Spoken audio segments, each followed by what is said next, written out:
हिंदू धर्म आणि स्वामीजींबाबत अवहेलना करणाऱ्या वक्तव्यांच्या मुद्द्यावर बागलकोट जिल्ह्यातील जमखंडी येथे आमदार बसनगौडा पाटील यत्नाळ यांनी जोरदार टीका केली.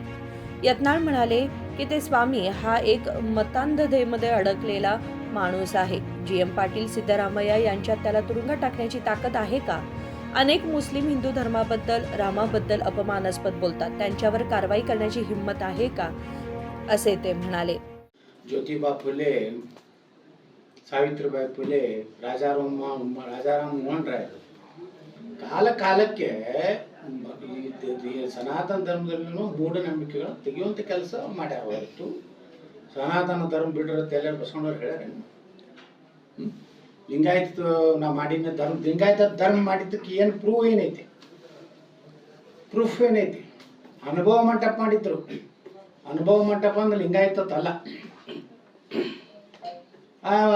ಬಾಯಿ ಅದಾಳಲ್ಲ, ಯಾರು ಮಾತಾ? ಯಾವ ಮಾತಾ? ಮಹಾದೇವಿ. ಕೂಡಲ ಸಂಗಮ ಇದನ್ನ ತೆಗೆದು ತಂದ ಹೆಸರು ಹಾಕೊಂಡಿದ್ದಳು ಲಿಂಗಾನಂದ. ಲಿಂಗಾನಂದ ಯಾರು ಅವ್ರವ್ರಿಗೆ ದೋಸ್ತಿ ಏನು ಎಲ್ಲ ಅದೊಂದು ಕತಿ ಏನ್ರಿ? ಇವೆಲ್ಲ ಇದೊಂದು ನಾಟಕ ಕಂಪನಿ ಐತಿ ನಮ್ಮ ದೇಶದ. ದುರ್ದೇವ್ ಅಂದ್ರೆ ಸನಾತನ ಧರ್ಮದ ವಿರುದ್ಧ ಮಾತಾಡೋದು, ಮುಸ್ಲಿಮರು ಕೂಡ ಕೂಡಿ.